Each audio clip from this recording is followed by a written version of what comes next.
and I'm still unsure about electric.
Sorry guys, हम लोग कल कर रहे थे नॉर्मलाइजेशन, राइट? सो मैंने आपके साथ एक फाइल शेयर करी थी जिसमें you had 3 tables, orders, people, return, and इनको हमें नॉर्मलाइज करना था। मेरी स्क्रीन दिख रही है ना ऑनलाइन? ठीक है, लिंक नहीं है।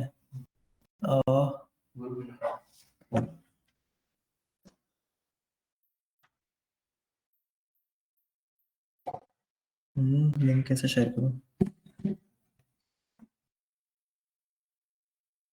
यार? ये अच्छा, ये रहा।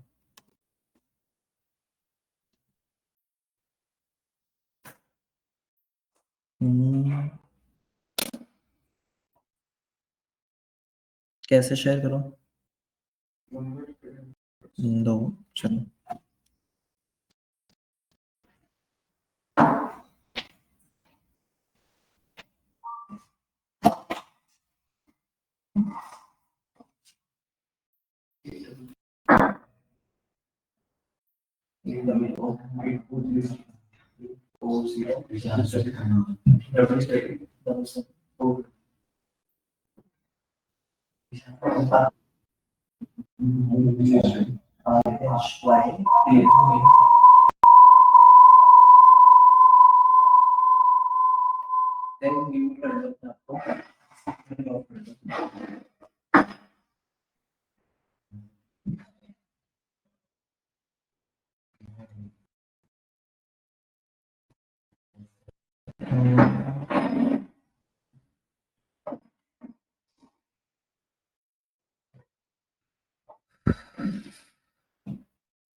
ठीक है, सॉरी। हाँ, तो आपको ऑर्डर्स का वो दिया था डेटा, ठीक है। इसको आपको नॉर्मलाइज करना था। सो नॉर्मलाइज करने के लिए हमारे पास वो सारे नॉर्मल फॉर्म्स थे, राइट। सो पहले क्या करते हैं, ये हमारा रॉ डेटा है, इसमें हम कोई छेड़छाड़ नहीं करने वाले। इसको बस क्या करो, शीट का नाम कर दो ऑर्डर्स ओजी, अलग शीट रख दो इसका नाम, ठीक है। जब ये हो जाए तो बताना, फिर आगे बढ़ते हैं।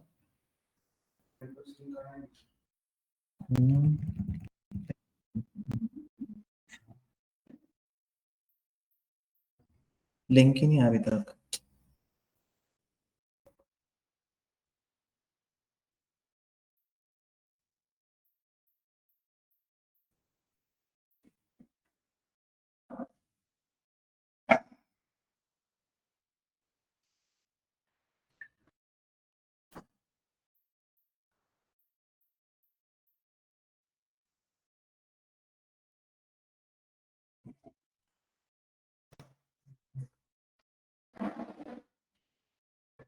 आया।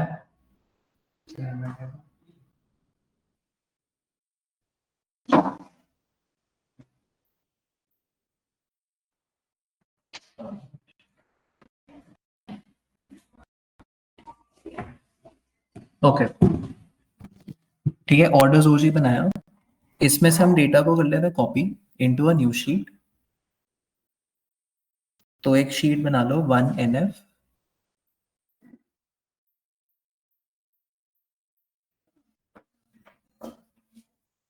ठीक है। 1NF में आप लोग ये सारा डेटा जो भी है इसको पेस्ट कर दो कॉपी करके।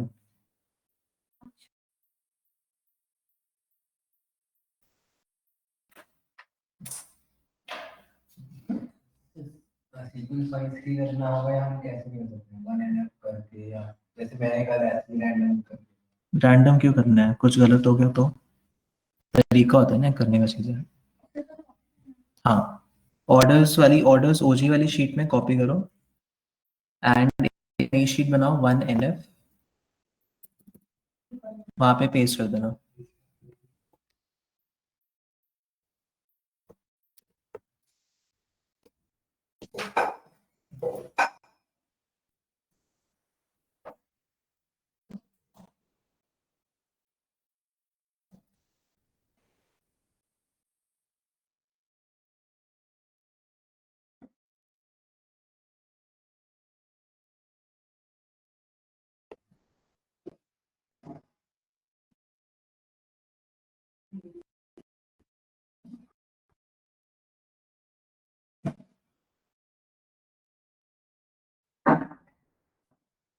हो गया। अब जो नई वाली शीट बनाई है उसमें से रो आईडी वाला कॉलम हटा दो।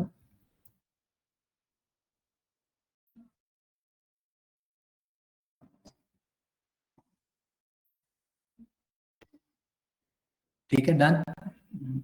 ठीक है, सो 1NF क्या कहते हैं कि पहली बात तो आपकी सारी टेबल्स में प्राइमरी की होना चाहिए। दूसरा चीज इसमें ये था, all value should be atomic, कि हम उनको फर्दर ब्रेक डाउन नहीं कर सकते। तो हम एक एक करके देखते हैं, इसमें कोई वैल्यू ऐसी है जो फर्दर ब्रेक डाउन हो सकती है। सो पोस्टल कोड इज फाइन, इसको ब्रेक डाउन नहीं कर सकते।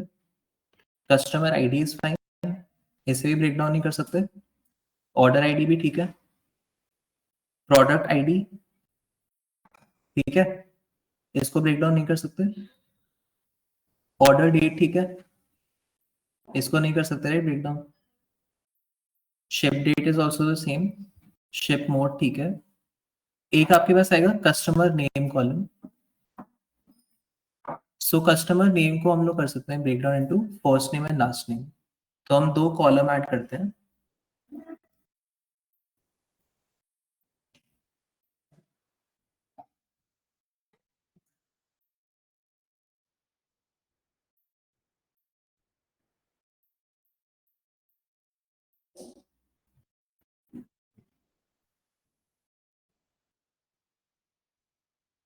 ठीक है, फर्स्ट नेम और लास्ट नेम बना लो, उनमें मतलब वैल्यू। कस्टमर नेम के साथ एक नए दो नए कॉलम बनाओ, फर्स्ट नेम और लास्ट नेम। एक में आना चाहिए फर्स्ट नेम, दूसरे में आना चाहिए लास्ट नेम।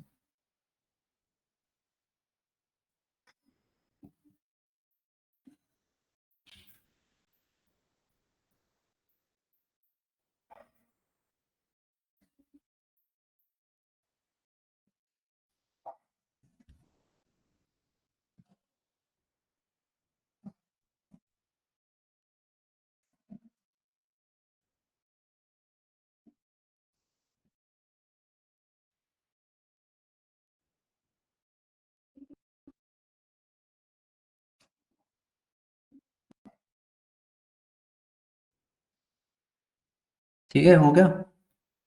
आगे बढ़े। सेगमेंट इज फाइन, इसको फर्दर ब्रेक डाउन नहीं कर सकते। कंट्री भी ठीक है, सिटी भी ठीक है, state region category sub category, product name sales quantity discount profit, all fine, इसमें हम कुछ नहीं कर सकते। एक टेबल और है हमारे पास, पीपल टेबल। तो पीपल टेबल को भी कॉपी करो और उसको भी 1NF वाली शीट में पेस्ट करो थोड़ा आगे जाकर।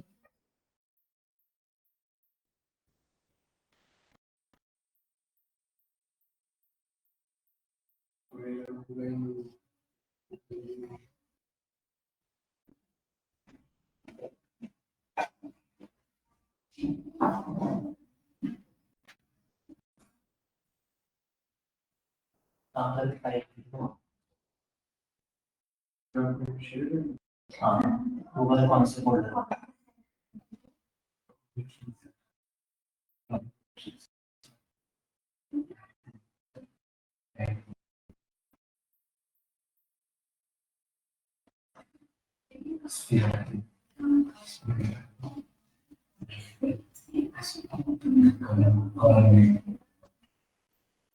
इसको यहाँ पे ना एक्सेल टेक्स्ट लास्ट में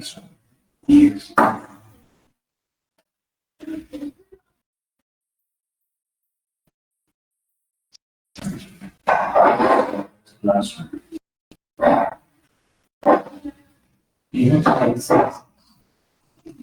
एक्स एस एक्स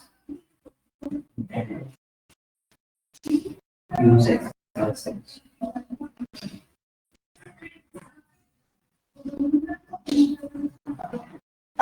एक्सेल चलता नहीं है।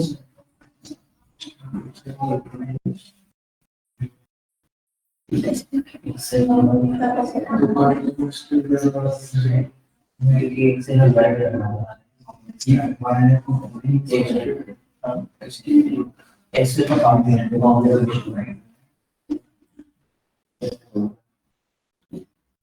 गूगल शीट्स और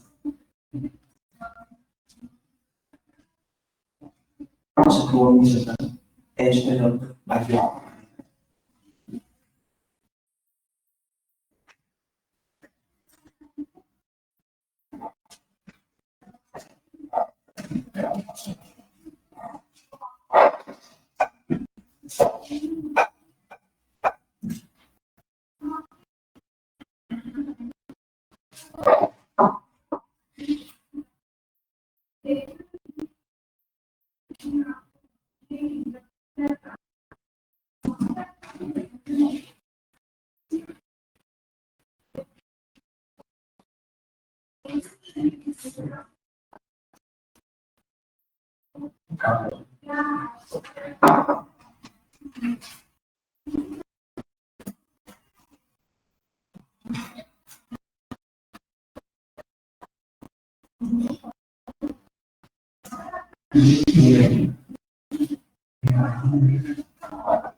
इसमें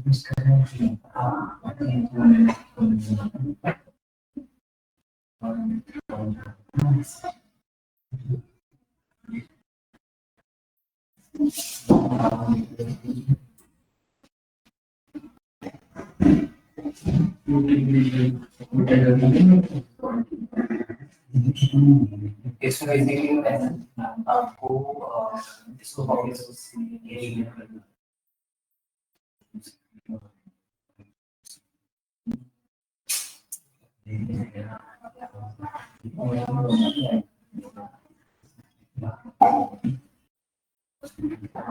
ठीक है। अब ये रंजन ये वाला सारा कॉपी पूरा उसमें रो आईडी वाला कॉलम सीरीज और कस्टमर नेम को ब्रेक करते हैं टू फर्स्ट और लास्ट।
रिकॉर्डिंग से देखना ठीक है।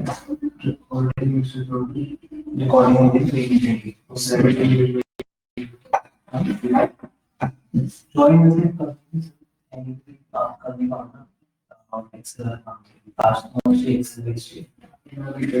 अभी आप ध्यान दे लो बीच बीच में आपको समझा दूंगा मैं क्या है ताकि जब रिकॉर्डिंग लेके फॉलो करोगे तो आपको समझ आ जाए कैसे है। तो भी मैं रिकॉर्डिंग अभी रिकॉर्डिंग हो रही है मैं सेशन दूंगा तो रिकॉर्डिंग होगी वो फिर आपको दे शेयर करेंगे तो आपको ज्वाइन करने की जरूरत है। ठीक है। हाँ जी मेरी क्या थी है सर ये हवाले में जो लगना है उसी में बनाना पूरी शीट कॉपी करनी है। हाँ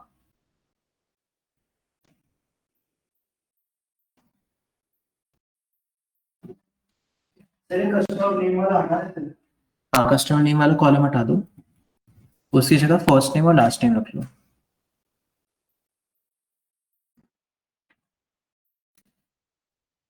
वो तीन जगह डिवाइड हुआ है तीन जगह डिवाइड हो रहे हैं मतलब पेजेस को बनाना हमने ऐसे डेटा टू टेक्स्ट की बोला तो तीन जगह हो गए तो ये वाला इसमें कर रहे हैं कोई और तरीका है ऐसे करने का। हाँ क्या फॉर्मूला ये वाला टेक्स्ट फॉर्मूला चलो भी मैन्युअली कर लो पर जल्दी करो। ठीक है डन।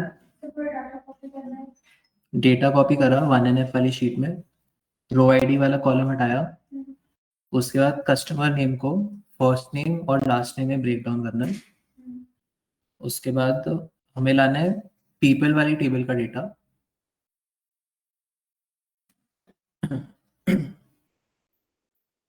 पीपल वाले डेटा में हमारे पास है पीपल और रीजन तो पीपल को आप करोगे पीपल पर्सन है सॉरी पर्सन को ब्रेक डाउन करोगे फर्स्ट नेम और लास्ट नेम में और रीजन एज इट इज रहेगा।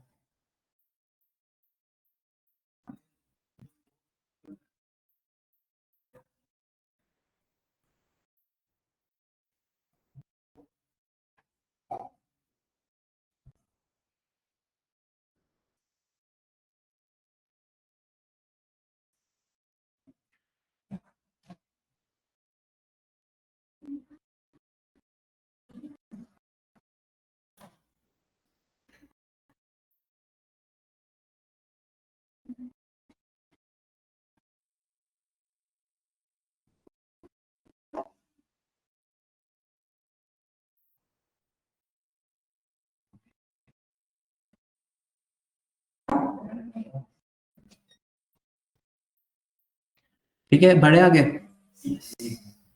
क्या करना है, रीजन ऐसे रहना है एज और क्या हुआ?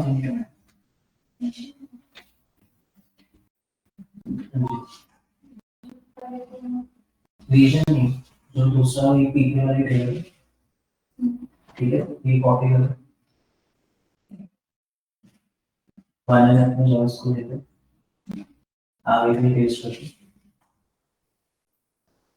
हाँ, पेस्ट करो। अब इसमें पर्सन और देखो, फर्स्ट नेम और लास्ट नेम है, तो इसका स्पेस कर दो फर्स्ट नेम और लास्ट नेम, ठीक है, और पर्सन और कॉलम करना है।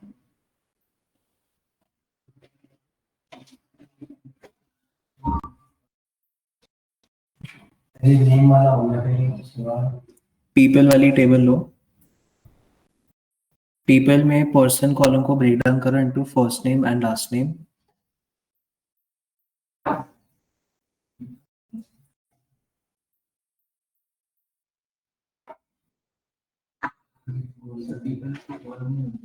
पर्सन होगा फिर जो नाम है।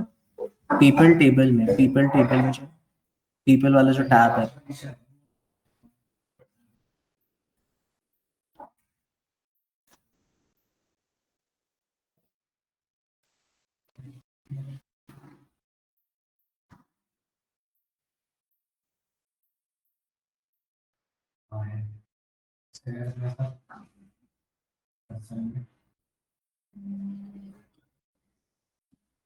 क्या करना है? First name last name split.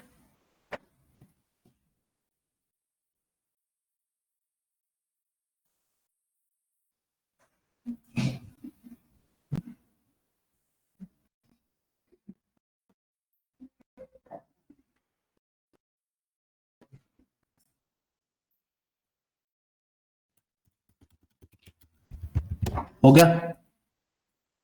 ठीक है, तो हमारा 1NF में अब टेबल आ चुके हैं, दो टेबल्स, एक तो है ऑर्डर वाली और एक है पीपल वाली। सो अब इसमें हो क्या रहा है कि हमारी जो वैल्यूज थी एटॉमिक है, they can not be broken down further, right. पर इसमें अभी प्राइमरी की ऐड नहीं हुई है, हमें प्राइमरी की ऐड करनी है। प्राइमरी की अभी हम डायरेक्टली बना नहीं सकते क्योंकि इसमें काफी सारी एंटिटीज एक साथ आ रखी हैं, ठीक है। तो अब आते हैं हम लोग 2NF पे। 2NF क्या होता है? सेकेंड नॉर्मल फॉर्म क्या है? वो कहते हैं कि वो नॉन ट्रांजिटिव वो तो थर्ड नॉर्मल फॉर्म है। नहीं होना चाहिए। थर्ड नॉर्मल फॉर्म है वो ट्रांजिटिव वाला। Partial dependency. हाँ, सो आपकी पार्शियल डिपेंडेंसी नहीं होनी चाहिए, राइट। सो अगर हम देखें यहाँ पर, लेट्स से मैं ये लेता हूँ कॉलम्स सारे, आ गया नोटपैड ये रहा। ठीक है, ये मेरे सारे कॉलम्स हैं, राइट। अगर मैं मान लो ये करता हूँ कॉम्बिनेशन,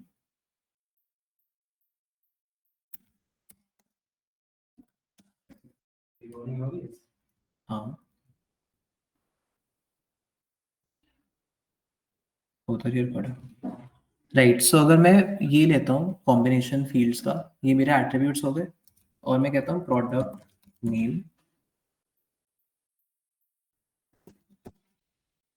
तो अब इसमें क्या हो रहा है, मैं कह रहा हूँ कि product name is functionally dependent on all of these fields, है ना, राइट। मेरी स्क्रीन जो मैंने शेयर करा है वो देखो। सो मैं कह रहा हूँ कि product name is functionally dependent on all of, है ना। अगर मैं इसमें से सब कैटेगरी हटा दूं, will I get one product name? बताओ, कैटेगरी हटा दूं तो एक प्रोडक्ट नेम आएगा या कोई दूसरे भी आ जाएंगे? एक ही आएगा ना। रीजन हटा दूं तो भी एक ही आएगा, स्टेट हटाऊं तब भी एक आएगा, सिटी भी हटा दूं, कंट्री भी हटा दिया, सेगमेंट हटा दिया, फर्स्ट नेम और लास्ट नेम भी हटा दिया, शिप मोड शिप डेट हटा दिया, ऑर्डर डेट हटा दिया, और product ID, postal code, customer ID, order ID, इन चारों को रखता हूँ तब भी मुझे एक ही नाम आएगा प्रोडक्ट नेम का। अगर मैं प्रोडक्ट आईडी हटा दूं तो will I get one product name या मल्टीपल प्रोडक्ट नेम्स? वन क्यों? एक प्रोडक्ट का एक ही प्रोडक्ट आईडी बनेगा। हाँ, पर मैंने प्रोडक्ट आईडी हटा दिया ना, इन दोनों कॉम्बिनेशन एक ही इन दोनों का। ID postal code, customer ID और ऑर्डर आईडी का कॉम्बिनेशन एक प्रोडक्ट नेम देगा या मल्टीपल देगा? अगर जैसे मैं एक कस्टमर हूँ जो दिल्ली में रहता है, मैंने एक ऑर्डर प्लेस करा, उस ऑर्डर में मैंने आईफोन खरीदा, ईयरफोन्स खरीदे, एयरबड्स सॉरी एयरपॉड्स, मैंने एक वो कवर खरीदा, ये सारा कुछ मैंने एक ही ऑर्डर में करा। तो is there one product in my order या मल्टीपल प्रोडक्ट्स? तो प्रोडक्ट नेम कितने आएंगे फिर? तो फॉर समवन, मतलब सॉरी कहाँ गया, 110023 123 ए बी सी, ठीक है। ये मेरा ऑर्डर आईडी बना, ये मेरा कस्टमर आईडी है, ये मेरी लोकेशन है। मैंने इस ऑर्डर में खरीदा क्या क्या? एक तो ले लिया मैंने आईफोन, मैंने ले लिया एयर क्या होते हैं, एयरपॉड्स, एयरपॉड्स, मैंने ले लिया एक स्क्रीन गार्ड, मैंने ले लिया वो चार्जिंग क्या होता है, पावर बैंक नहीं जिस पे रखते हैं तो चार्ज हो जाता है, मैक्स क्या स्पेलिंग क्या है? MAGSAFE। SAFE। मैंने एक मैक्स सेफ भी ले लिया, मैंने एक कवर भी ले लिया, बैक कवर। तो एक ही ऑर्डर में आई हैव मल्टीपल प्रोडक्ट्स, मतलब I have multiple product names, है ना। पर अगर मैं वापस यहाँ पे प्रोडक्ट आईडी डाल दूँ तो अचानक से क्या होता है कि मेरे पास सिर्फ एक ही प्रोडक्ट आता है ना। एक मेरा प्रोडक्ट आईडी हो गया, लेट्स से IP, ये हो गया लेट्स से। तो ये वाला जो प्रोडक्ट आईडी है ये हमेशा सिर्फ आईफोन का ही होगा, एयरपॉड्स वगैरह का तो हो नहीं सकता। अच्छा, तो मुझे मतलब प्रोडक्ट आईडी रखना पड़ेगा to get one single name. अगर मैं ऑर्डर आईडी हटा दूं तो will I get a single product name या मल्टीपल आएंगे? सिंगल आएगा ना इन तीनों के कॉम्बिनेशन में। अगर मैं पोस्टल कोड हटा दूं तो सिंगल आएगा प्रोडक्ट नेम। अगर कस्टमर आईडी हटा दूं तो क्या होगा? तो मतलब product name is partially dependent on बाकी सारी fields but fully dependent on only product ID. तो मतलब क्या हो रहा है कि प्रोडक्ट आईडी कहाँ गया, टेबल कहाँ गई, राइट। सो जो मेरी प्रोडक्ट आईडी वाली कॉलम है दैट इज अ की एट्रीब्यूट, उस विच इज जिसपे फंक्शनली डिपेंडेंट मेरा ये हो गया प्रोडक्ट नेम वाला कॉलम, है ना। तो मैं क्या करता हूँ, इनको एक अलग टेबल में डाल देता हूँ, क्योंकि 2NF क्या कहता है, सेकंड नॉर्मल फॉर्म, कि तुम्हारी टेबल में there should be no partial dependency. Similarly अगर मैं यही एक्टिविटी करूँ और लेट्स से कहाँ गया, हमें प्रोडक्ट नेम ही क्यों लिया, हम सिर्फ डेट ये सब भी नहीं, ये सब भी ले सकते हैं, वही कर एक एक करके। अब जैसे मैंने ये ले लिया, मान लो ये मेरे सारे एट्रीब्यूट्स हो गए। मैं कह रहा हूं कि इनके बेसिस पे कहाँ गया, इससे मैंने लिया शिप मोड।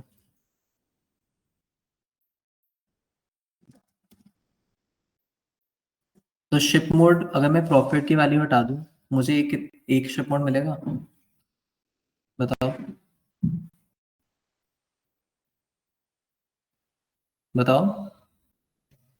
अगर मैं प्रॉफिट की वैल्यू हटा दूं will I get one ship mode, discount हटा दूं will I get one ship mode, quantity हटा दूं, सेल्स हटा दूं, प्रोडक्ट नेम, सब कैटेगरी, कैटेगरी, रीजन, ये सब हटा दूं अगर, will I get one ship mode.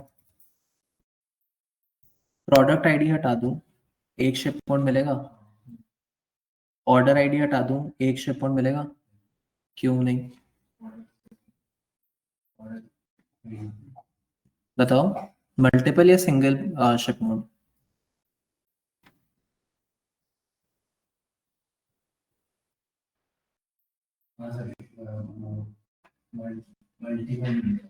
Multiple मिलेंगे ना, क्योंकि एक कस्टमर अपनी लोकेशन से, घर से मल्टीपल ऑर्डर्स कर सकता है। हो सकता है कभी वो प्राइम ऑर्डर हो कि जल्दी अगले दिन ही आ गया, कभी हो सकता है कि वो स्टैंडर्ड ऑर्डर हो कि वो 10 दिन बाद आ गया, है ना। पर अगर मैं ऑर्डर आईडी लिख दूं वापस, will I get one ship mode या मल्टीपल? सिंगल ना, क्योंकि इस वाले डेटाबेस में, ये जो डेटा है मेरे पास, इसमें एक ऑर्डर का सिर्फ एक ही शिप मोड हो सकता है। जैसे अमेजोन में यू कैन हैव कि एक मेरा एक ही ऑर्डर में जितने भी प्रोडक्ट्स हैं, 2-3 प्राइम पे आ जाए, 2-3 नॉर्मल स्टैंडर्ड डिलीवरी पे आ जाए। इन दिस केस आपका एक ऑर्डर का सिर्फ एक ही शिप मोड, ठीक है। तो ऑर्डर आईडी तो मुझे रखना पड़ेगा टू यूनिकली आइडेंटिफाई। अगर मैं पोस्टल कोड हटा दूं इसमें से, कस्टमर आईडी और ऑर्डर आईडी रखा, will I get one ship mode या मल्टीपल आएंगे?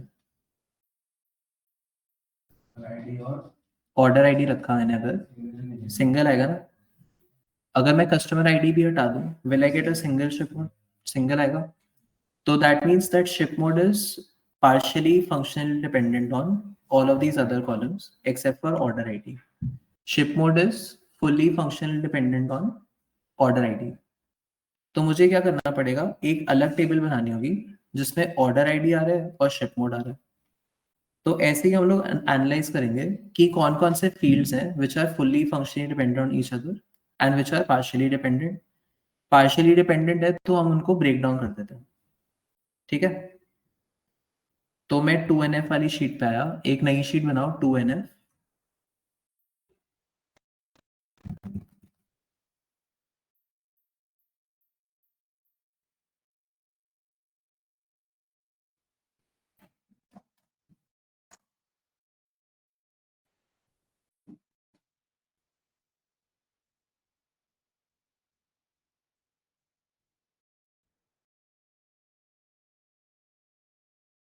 टू एन एफ वाली शीट में क्या करना है, पोस्टल कोड वाला कॉलम लो फ्रॉम 1NF वाला शीट।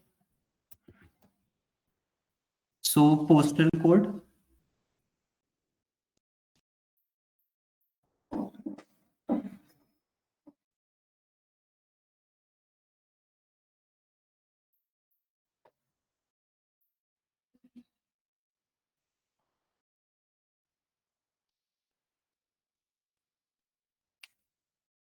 ठीक है, ये 5 कॉलम्स है बोर्ड पे लिखे हैं मैंने।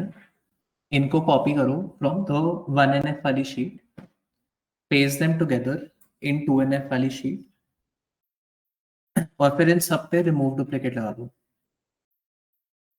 पांचों कॉलम पे एक साथ।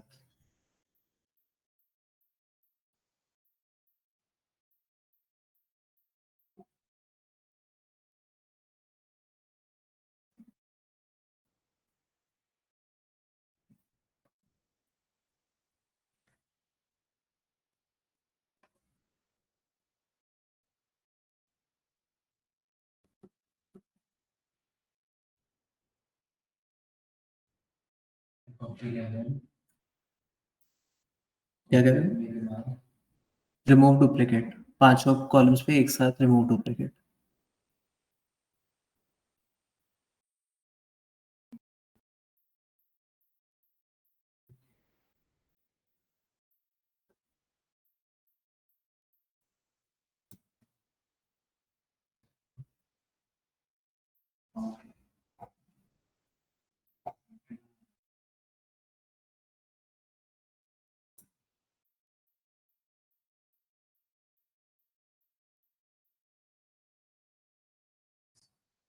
ठीक है, डन। अब अगर इसमें हम लोग थोड़ा एनालाइज करें, पोस्टल कोड पे सिटी डिपेंडेंट है, टेक्सास, सॉरी स्टेट डिपेंडेंट है, रीजन डिपेंडेंट दिखा रहा है, और कंट्री डिपेंडेंट दिखा रहा है बेस्ड ऑन पोस्टल कोड। ऐसे ही अभी के लिए क्या करो, before we go further, again 1NF वाली शीट से कस्टमर आईडी, कस्टमर वाला फर्स्ट नेम, कस्टमर वाला लास्ट नेम और सेगमेंट, ये चारों कॉलम्स कॉपी करो और इनमें भी रिमूव डुप्लीकेट।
ठीक है, done.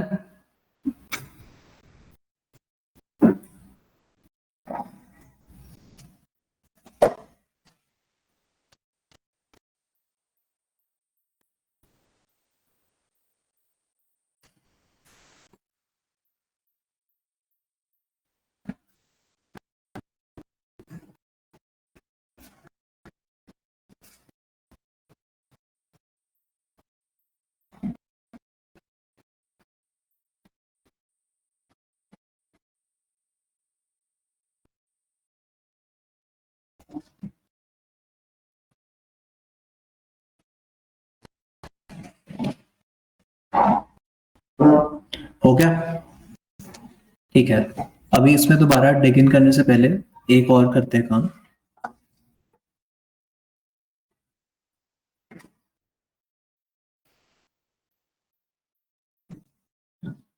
Again from the 1NF वाली शीट 4 कॉलम्स है, order ID, order date, ship date and ship mode. ये कॉपी कर लो और इसमें भी सेम प्रोसेस, कॉपी करके रिमूव डुप्लीकेट्स। ऑनलाइन गाइस क्या प्रोग्रेस चल रहा है आपका? Is it too fast? Follow कर पा रहे हो क्या? कुछ है दिक्कत?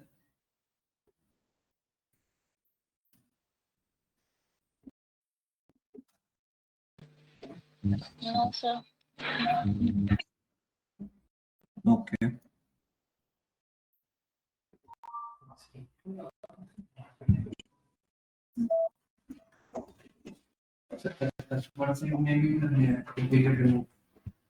हाँ, यस, ऑनलाइन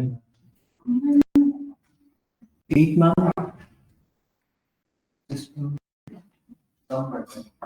सिस्टम कम कर रहे हैं।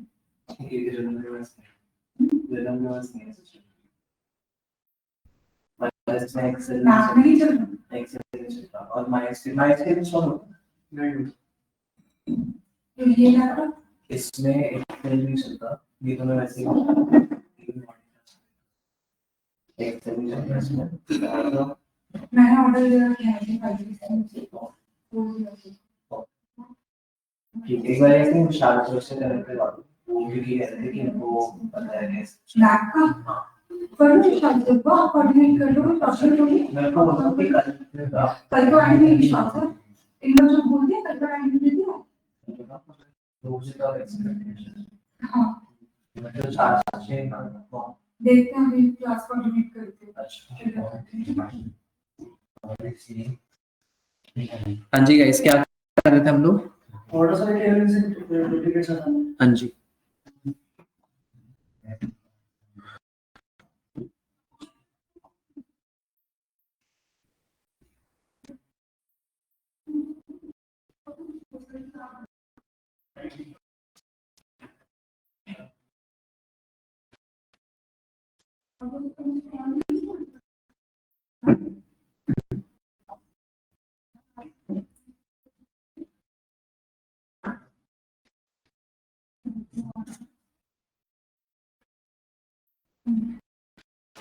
ठीक है, ऑर्डर्स वाली टेबल के बाद एक टेबल और बनानी है।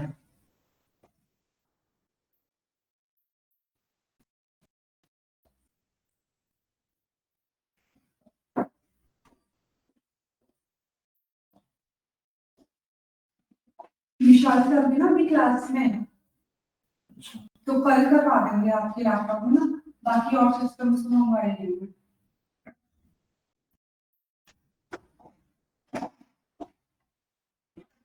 ठीक है, एक टेबल और बनानी है फ्रॉम द 1NF वाला sheet, which is product ID, category, sub category and product name. Category, sub category and product name. इनमें से भी सेम स्टेप कॉपी कर पेस्ट करा, फिर रिमूव डुप्लीकेट।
क्या स्टेटस है?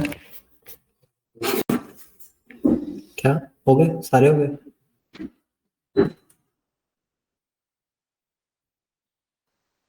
Okay, cool.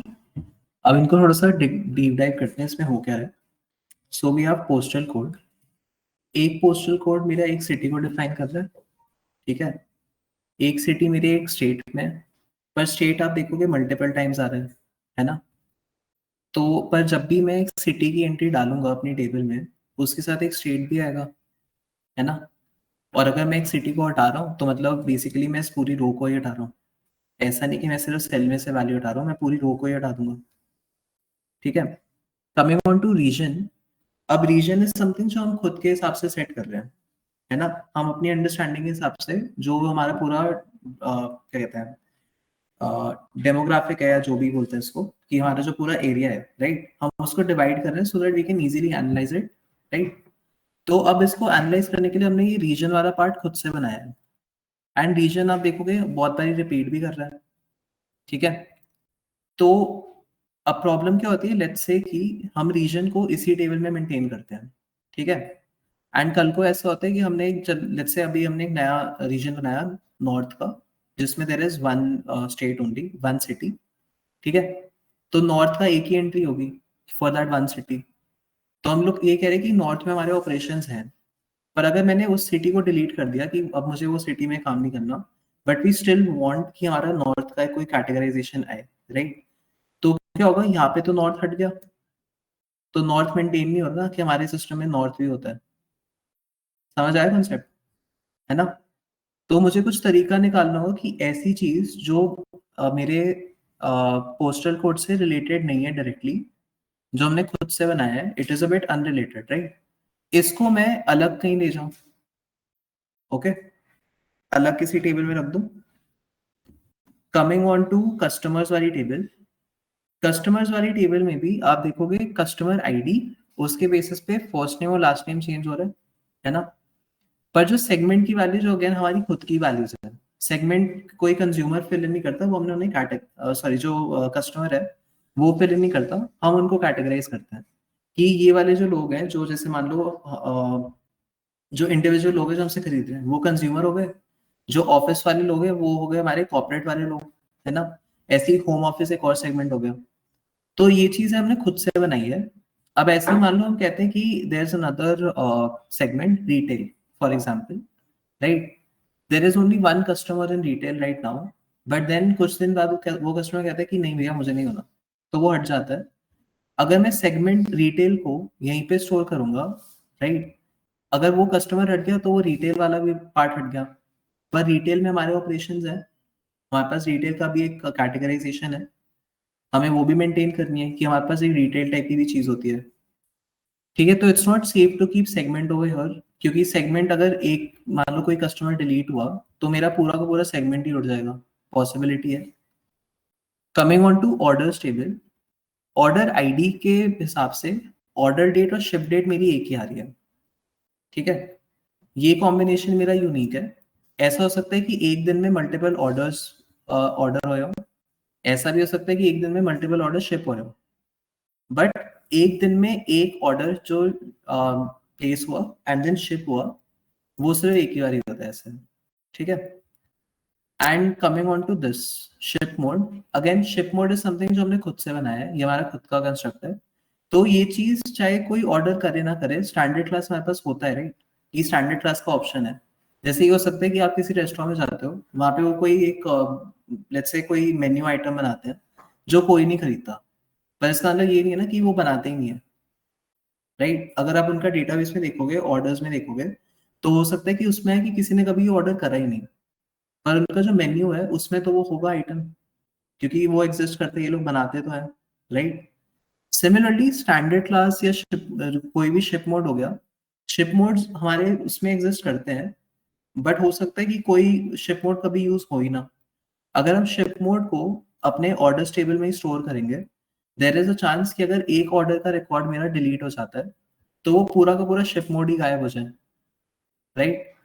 तो इससे हमारा एनालिसिस और भी थोड़ा अजीब हो जाएगा कि यार एक शिप मोड हमारा और भी था, अब वो आ ही नहीं रहा, क्यों नहीं आ रहा वो? इसमें तो मल्टीपल स्टैंडर्ड क्लास बहुत बार दिया, एक दो डिलीट होती तो बाकी स्टैंडर्ड क्लास है। मैं कह रहा हूँ कि मान लो एक नया शिप मोड होता है, या चलो स्टैंडर्ड क्लास की बात करते हैं, लेट्स से कि ये स्टैंडर्ड क्लास ऑफर करते हैं पर कोई उसे लेता ही नहीं है, ठीक है? एक बंदा आया जिसने स्टैंडर्ड क्लास लिया, तो उसके हिसाब से ये ऑर्डर आईडी में एक मेरा स्टैंडर्ड क्लास का रिकॉर्ड बन जाएगा। मान लो कि वो ऑर्डर आईडी डिलीट हो जाता है, कि वो कैंसिल हो गया, कुछ हो गया, वो ऑर्डर डिलीट हो गया, राइट?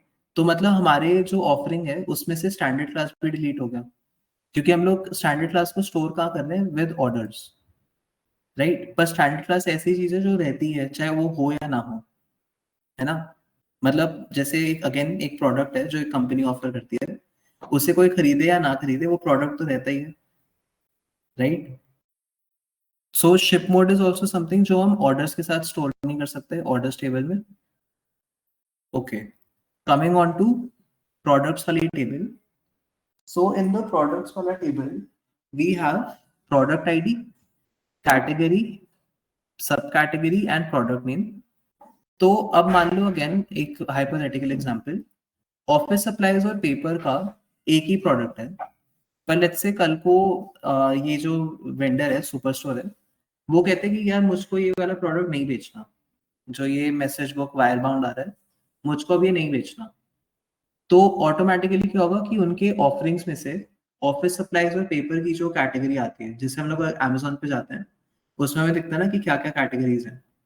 तो ऑफिस सप्लाईज और पेपर तो हो गई कि हम लोग इसमें ऑफर करते हैं प्रोडक्ट्स, पर अभी फिलहाल के लिए we don't have a product.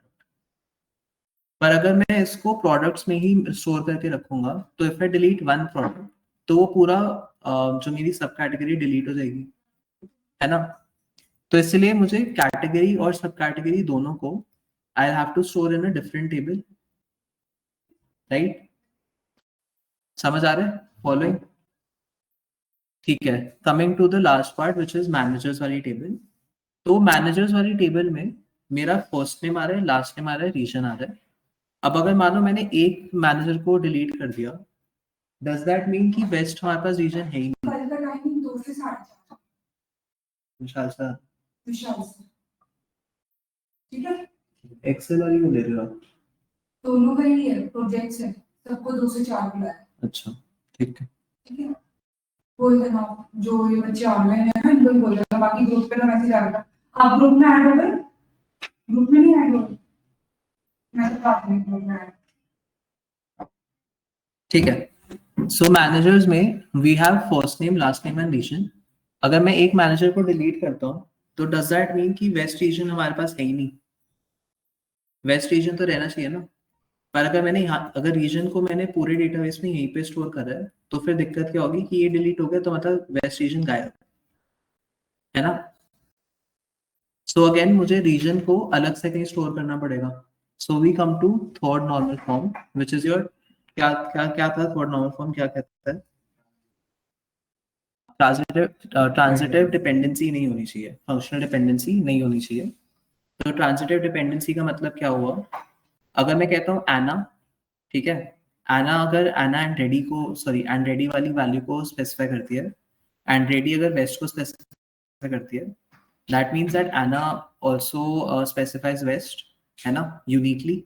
Anna uniquely identifies Andreadi uniquely identifies west, so that means Anna also uniquely identifies west. पर ये चीज ऐसे होनी नहीं चाहिए, क्योंकि थर्ड नॉर्मल फॉर्म कहता है आपकी जो नॉन प्राइम कॉलम्स है, यानी कि वो वाले कॉलम्स जो की एट्रीब्यूट नहीं है, they should be fully dependent on only the key candidate की कॉलम की एट्रीब्यूट। तो जो भी मैं की एट्रीब्यूट बनाऊंगा, वो सिर्फ उस पे ही डिपेंड होने चाहिए और किसी पे नहीं डिपेंड होना चाहिए, यूनिकली डिपेंडेंट, ठीक है। सो मैं थर्ड नॉर्मल फॉर्म पे बनाने के लिए हमें क्या करना होगा? पहले हम लोग आते हैं लोकेशंस वाली टेबल पे। लोकेशंस वाली टेबल में we have this column region. Region को क्या करो, अलग से ले जाओ थोड़ा सा आगे, इसमें से रीजन के सारे जो भी वैल्यूज हैं डुप्लीकेट रिमूव करो, और रीजन के साथ साथ कंट्री को भी ले जाओ एक्चुअली। सो रीजन और कंट्री है ना सेपरेट टेबल, ठीक है। सो एक नई टेबल बना रहे हैं हम लोग।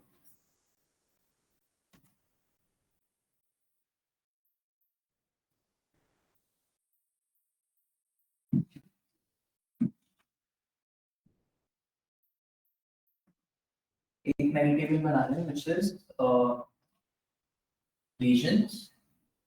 इसमें आ रहा है आपका रीजन आईडी, रीजन की वैल्यू क्या है और कंट्री क्या है।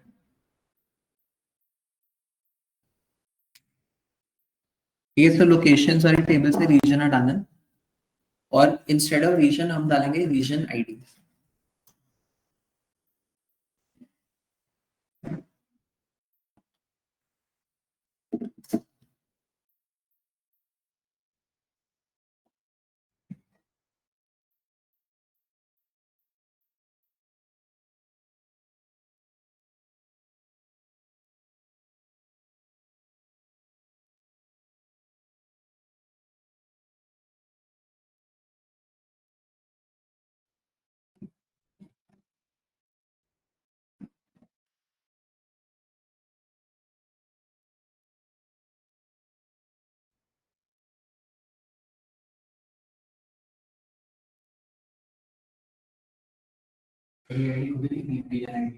हाँ जी। तो रीजन आईडी हम लोग क्या अभी असाइन कर रहे हैं? CNT फॉर सेंट्रल, और क्या EST for east.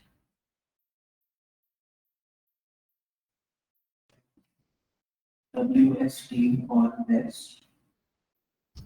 Or STH.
और 3NF में बना रही हूँ। पहले लोकेशंस को कॉपी करो फ्रॉम 2NF।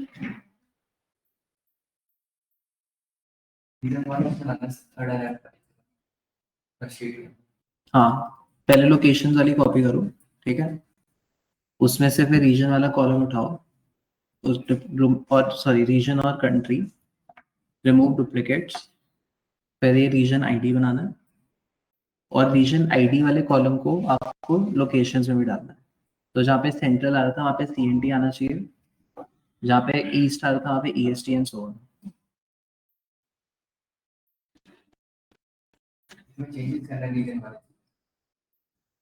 हाँ, तो लोकेशंस वाली टेबल में जहाँ पे रीजन है अभी, वहाँ पे रीजन आईडी की वैल्यूज आनी चाहिए।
डन।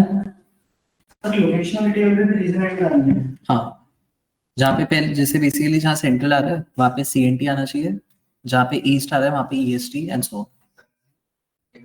हाँ जी। अब क्या हुआ है कि ये जो रीजन आईडी कॉलम है, दिस इज अ की एट्रीब्यूट। ये लोकेशंस में फॉरेन की है और रीजन्स में प्राइमरी की है। तो थर्ड नॉर्मल फॉर्म या जो भी हमारी नॉर्मलाइजेशन है वो ये कहती है कि तुम्हारे जो की एट्रीब्यूट्स हैं उसमें यू कैन हैव रेपिटेशंस, पर जो नॉन की एट्रीब्यूट्स हैं जो मतलब प्राइमरी की है फॉरेन की नहीं है, उनमें आपके कम से कम रेपिटेशन होना चाहिए, रिडंडेंसी कम होनी चाहिए।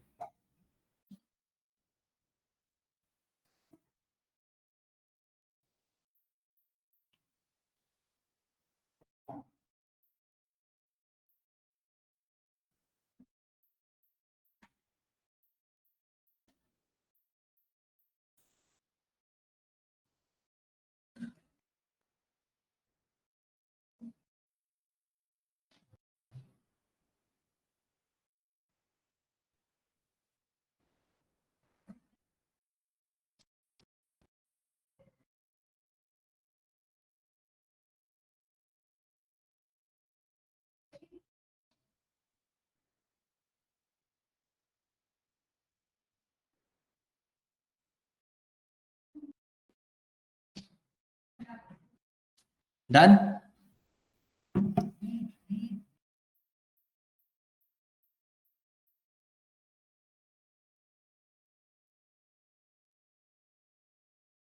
अब एक चीज आप लोग नोटिस करोगे, जैसे ही हमने दो टेबल्स में ब्रेक डाउन करा है ना, तो अगर मान लो कि मेरा लेट्स से सेंट्रल रीजन है, इसको हम लोग रीनेम कर लेते हैं east central for example.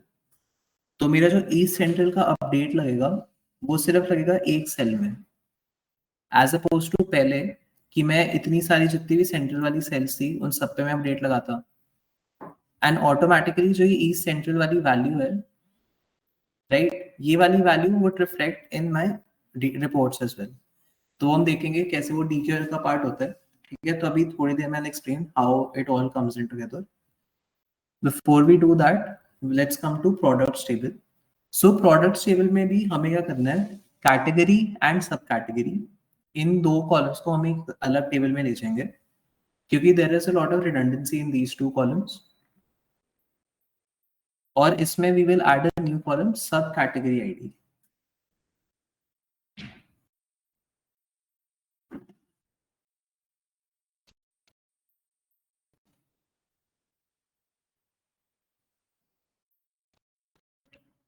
So region ID is released. Index match V lookup.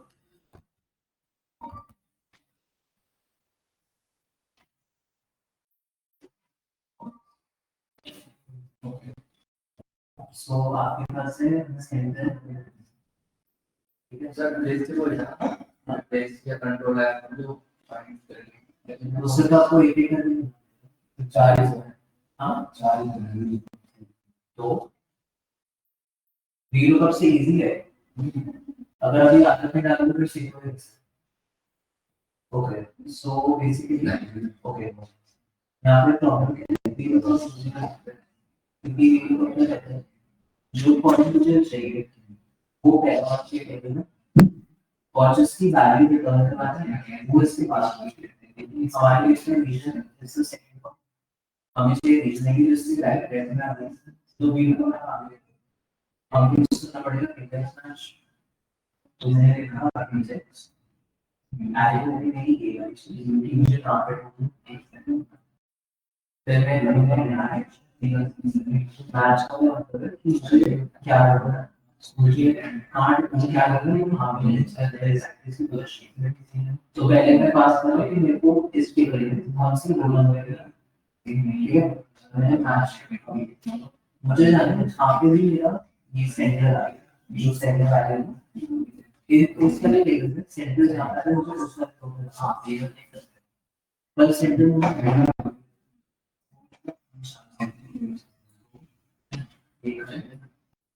और मुझे एग्जैक्टली सेंटर ही चाहिए, ये ना कि सेंटर ही हो जाए सिर्फ सेंटर।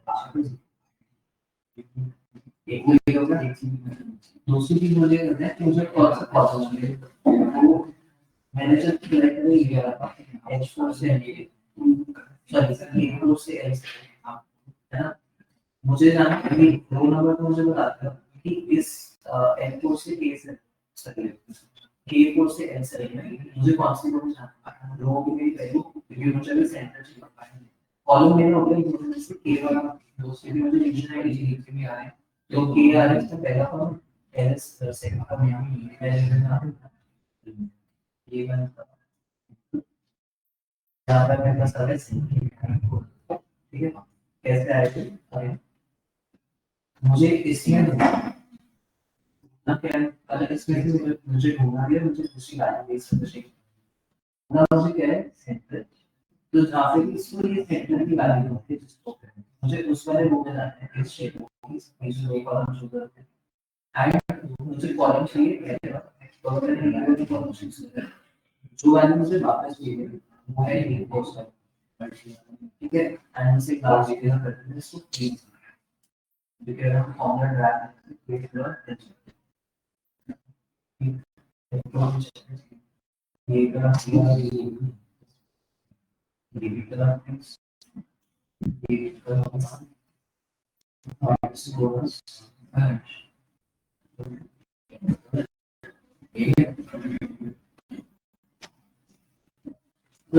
इस चैनल में और रीजन आईडी फर्स्ट फ्लोर पे फर्स्ट फ्लोर तो रीजन आईडी सेकंड फ्लोर पे दूसरी मानते हैं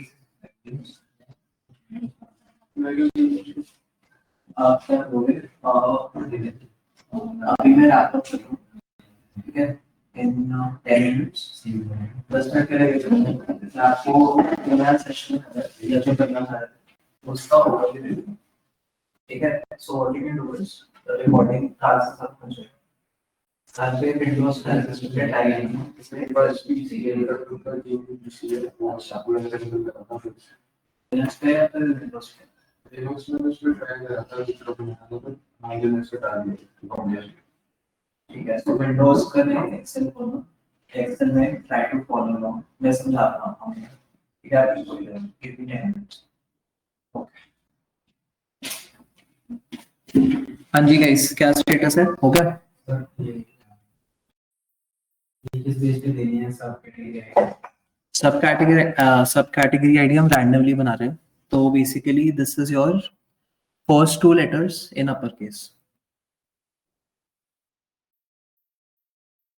कैटेगरी आईडी हम लोग इसमें सबसे छोटा जो यूनिट ऑफ डेटा है दैट इज सब कैटेगरी। ऑफिस सप्लाईज तो बहुत बड़ा है, उसके अंदर सब कैटेगरीज आ रही हैं, तो हम आइडेंटिफाई क्या कर रहे हैं, एक सब कैटेगरी को। ठीक है, तो first two letters in upper case, अभी just to keep it simple, इसको आप कुछ भी बना सकते हो ऐसे। It can be 1 2 3 also, it can be 10,000 1500 कुछ भी।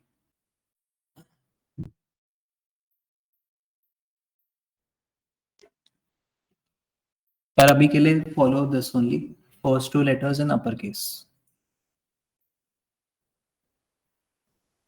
ठीक है, एंड प्रोडक्ट टेबल में भी इसको असाइन कर दूंगा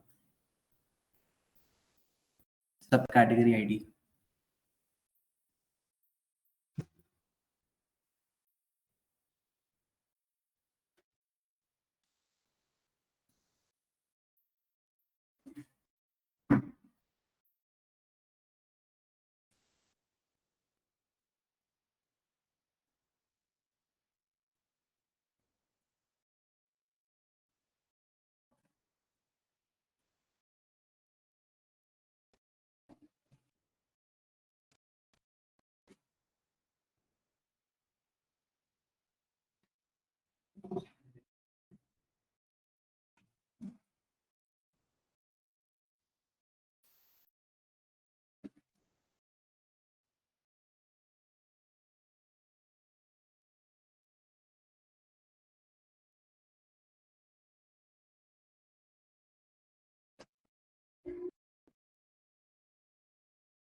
जब ये हो जाएगा तो बताना, हो गया?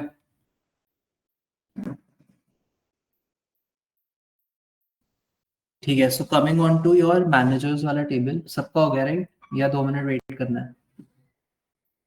सर ये डेटा उसके टेबल में चाहिए जो सब कैटेगरी आईडी, हाँ।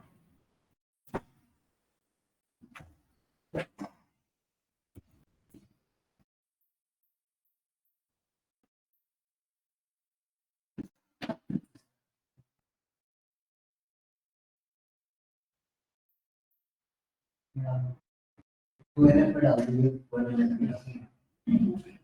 3NF वाली जो शीट बना रहा है उसमें। उसमें तो सब कैटेगरी आईडी बनानी है ठीक है। तो प्रोडक्ट्स की एक नई टेबल बना लो, 3NF में जाओ, प्रोडक्ट्स को कॉपी करो 3NF में, वहां से कैटेगरी सब कैटेगरी हटा दो और सब कैटेगरी आईडी ऐड कर दो to the products table. Product name रहने दो। हाँ, प्रोडक्ट नेम रहने दो। प्रोडक्ट आईडी और प्रोडक्ट नेम रहने दो।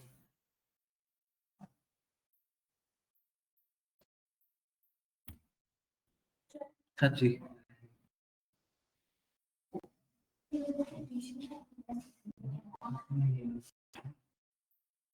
जी तो यहाँ पे तो ये हमारी page F3 is F3 plan है तो एक्सटेंशन को क्यों आपको बनाना अभी के लिए ना मैं लोकल प्लान को चाहिए रीजन वो लैंग्वेज है वो आपने भी बनाया है वो जो भी शेयर है ना तो पहले हमें रीजन रखना पड़ेगा नॉर्मल क्यों रखना पड़ेगा क्योंकि तो अब इसके हाँ हाँ क्योंकि हम ये ढूंढे ना पहले कि सेंटर को ढूंढ इस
हो क्या?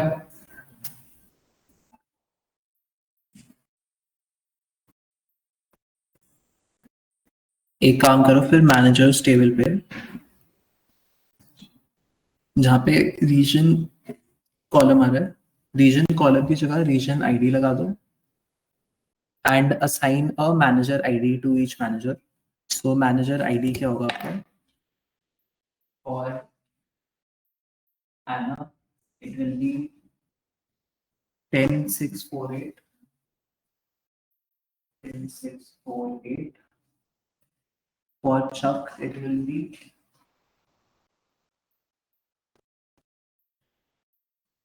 57583,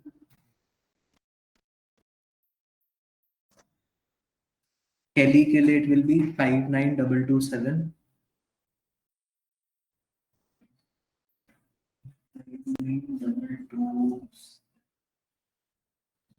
and Cassandra के लिए it is 19111।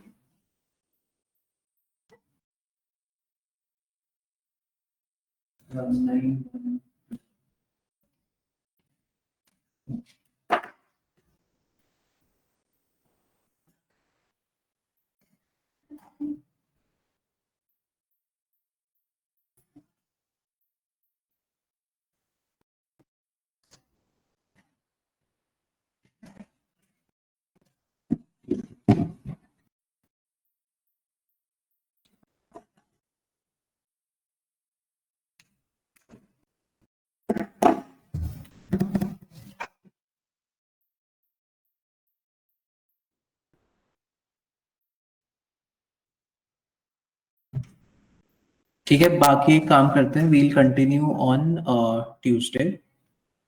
सो अभी के लिए मैनेजर्स वाली टेबल कंप्लीट कर लो। आपको एज एन असाइनमेंट क्या करना है, कस्टमर्स टेबल में सेगमेंट कॉलम को एक दूसरी टेबल में लेकर जाना है। You have to assign a segment ID to each segment value. So आपके सेगमेंट के आईडीज हो गए। और कंज्यूमर आप लिखोगे कौन, होम ऑफिस के लिए हो जाएगा होम, एंड फॉर तीसरा सेगमेंट क्या है, तीसरा standard ship model corporate, corporate के लिए इट विल बी COR। ठीक है, ये आपको असाइन करना है। After assigning these segment IDs to each segment, आपको कस्टमर्स टेबल में सेगमेंट आईडी कॉलम ऐड करना होगा। एंड उसके अलावा same goes for ship orders table as well. Orders table में शिप मोड का कॉलम हटाकर शिप मोड आईडी ऐड करना है। शिप मोड आईडी इज, ये भी लिख देता हूँ, स्टैंडर्ड सेकंड सेम डे और STD SEC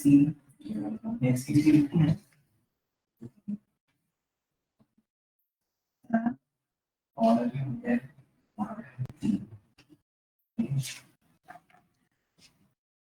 ठीक है। तो बस आपको ऑर्डर्स टेबल में, और कौन सी टेबल है इसमें, कस्टमर्स टेबल, मैनेजर टेबल तो अभी आपने बना ही लिया। ठीक है, बस ये आपको बना करना है। कस्टमर्स में सेगमेंट का अलग टेबल बनानी है और सेगमेंट की जगह सेगमेंट आईडी ऐड करना है in the customers table. Orders table में शिप मोड का जो कॉलम है उसको अलग टेबल में डालना है, and you have to assign ship mode ID. Ship mode IDs are provided, also you can look at the screen, तो ये आपको रिकॉर्डिंग में ही मिल जाएगा। ठीक है, तो यहाँ पे सारा कुछ मेंशन है। कूल, आज के लिए फिर आप करते हैं। मेक श्योर कि आप ये बना के आ जाओ इन द नेक्स्ट सेशन, क्योंकि हम इसी को फिर MySQL में इंपोर्ट करेंगे डेटा को, and we will perform analysis of this data set. ठीक है, चलो, थैंक यू गाइस।